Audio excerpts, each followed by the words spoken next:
अस्सलाम वालेकुम दोस्तों, मैं हूं मौज़म फ़खर।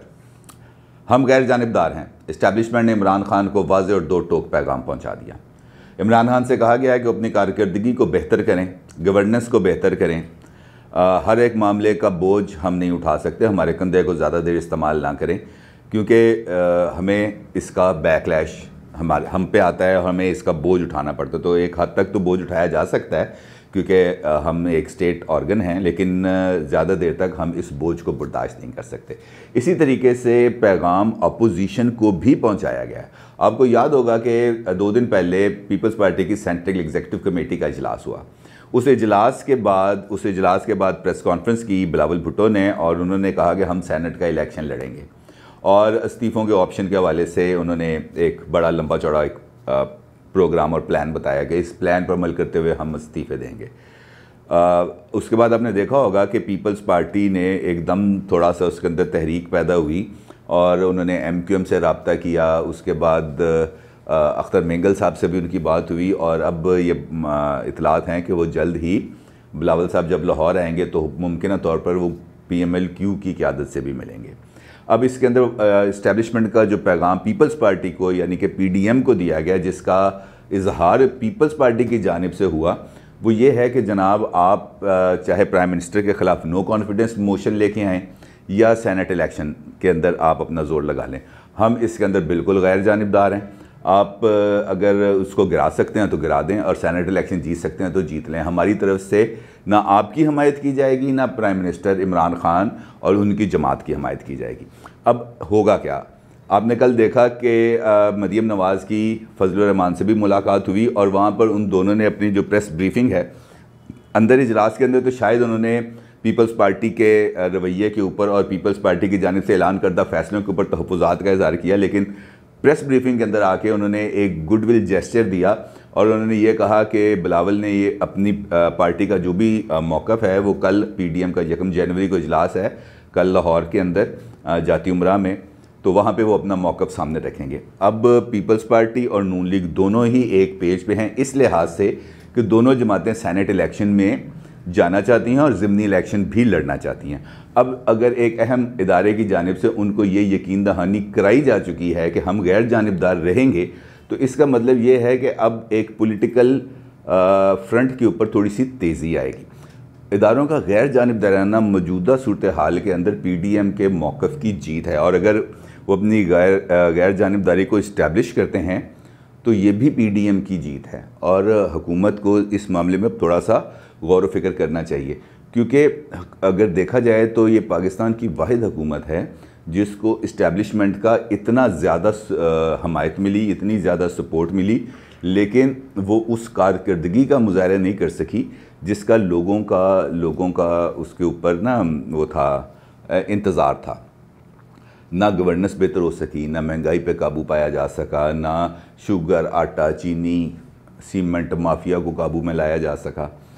सिर्फ़ और सिर्फ एहतसाब का ही ढोल बजाया गया पूरे 2.5 साल के अंदर, और उसके अंदर भी कोई ख़ास कामयाबी नहीं मिली। कौन सा बंदा है जिससे कोई अरबों खरबों रुपए वापस लाए गए, तो इसके ऊपर भी हुकूमती फ्रंट पर ख़ासी नाकामी का सामना है। हुकूमत को अगर ये कहा गया है इस्टेब्लिशमेंट की जानिब से कि आप अपनी कारकर्दगी को बेहतर करें, अपनी सिमत को बेहतर करें, हम अब गैर जानिबदार हैं, तो इसका सबूत अगर आप गौर करें तो सोशल मीडिया पर चेक करें तो अबसार आलम साहब का एक ट्वीट इस हवाले से पूरे मंज़र की आपके सामने तस्वीर को वाज़े कर देगा। अबसार आलम साहब साबिक़ army chief general Mirza Aslam साहब बेग साहब के घर गए, उनकी अहलिया का इंतकाल हो गया था, तो उससे ताज़ियत करने के लिए गए, तो वहाँ पर डेफिनेटली ताज़ियत की और उन्होंने उनके साथ दीगर अमूर पर भी गुफ्तगू की। तो अबसार आलम साहब ने एक बड़ा लंबा चौड़ा ट्वीट किया।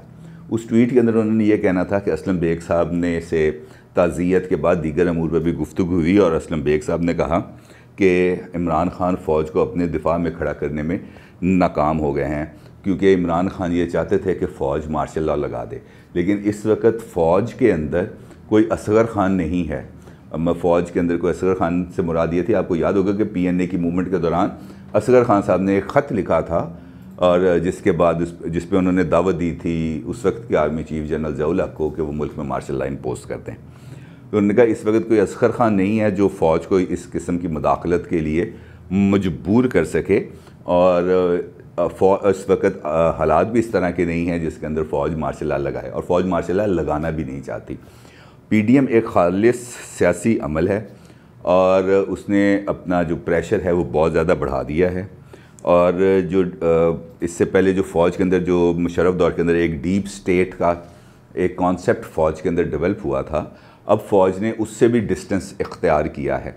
अब फ़ौज इमरान की हमायत तो करती है एक इंस्टीट्यूशन के तौर पर क्योंकि वो एक प्राइम मिनिस्टर है, लेकिन उस डीप स्टेट कॉन्सेप्ट के तहत अब फ़ौज उसकी हमायत नहीं करती और अब वो गैर जानिबदार होना शुरू हो गई है। अगर अब इस ट्वीट को और इस्टेब्लिशमेंट का जो पैगाम मैंने आपको बताया इमरान खान साहब को दिया गया है, तो हमारे सामने मुस्तकबिल का एक मंजरनामा बड़ा क्लियर है। इस मंजरनामे के तहत दोनों सियासी क़ुव्वतें, अपोजिशन और हुकूमत, दोनों को एक बराबर का मौका दिया गया है कि वो अपनी अपनी क़ुव्वत को इस्टेब्लिश करें। और कल जो पीडीएम का इजलास लाहौर में होने वाला है, वहाँ पर पीपल्स पार्टी और नून लीग सेनेट इलेक्शन और ज़िमनी इंतखाबात के हवाले से एक पेज पे आपको नज़र भी आएंगे।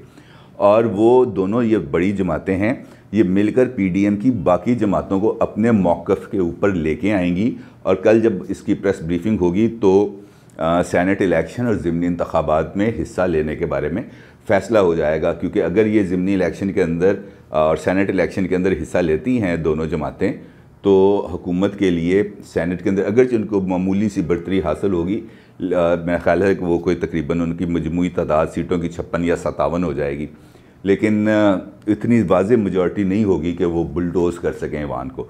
तो लिहाजा सेनेट अपोजिशन अब सख्त रद्दमल देगी कौमी असम्बली में भी और सेनेट के अंदर भी। अब रह जाता मामला इस्तीफ़ों का। इस्तीफ़ों का मामला बहुत ज़्यादा ट्रिकी होता हुआ नज़र आ रहा है, और अगर अपोजिशन अपना प्रॉपर प्रेशर मेंटेन रखती है और जिस तरीके से वो इस्टेब्लिशमेंट को गैर जानिबदार रहने की हद तक ले आई है, तो इससे ये साबित होता है कि अपोजिशन अगर थोड़ा सा दबाव और बढ़ाए तो बिल्कुल अपने मकासद को हासिल कर सकती है। लिहाजा आने वाले दिनों के अंदर अब इमरान खान के लिए सिर्फ़ एक ही चीज़ बाकी रह गई है और वो है गवर्नेंस। और हर पाकिस्तानी, मेरे समेत हर पाकिस्तानी ये चाहता है कि ये हुकूमत अपनी मुद्दत भी पूरी करे और अपनी कारकर्दगी को बेहतर बनाए और लोगों की ज़िंदगियों में आसानियाँ पैदा करे। अपनी राय का ज़रूर इज़हार कीजिएगा। बहुत शुक्रिया। अल्लाह हाफ़िज़।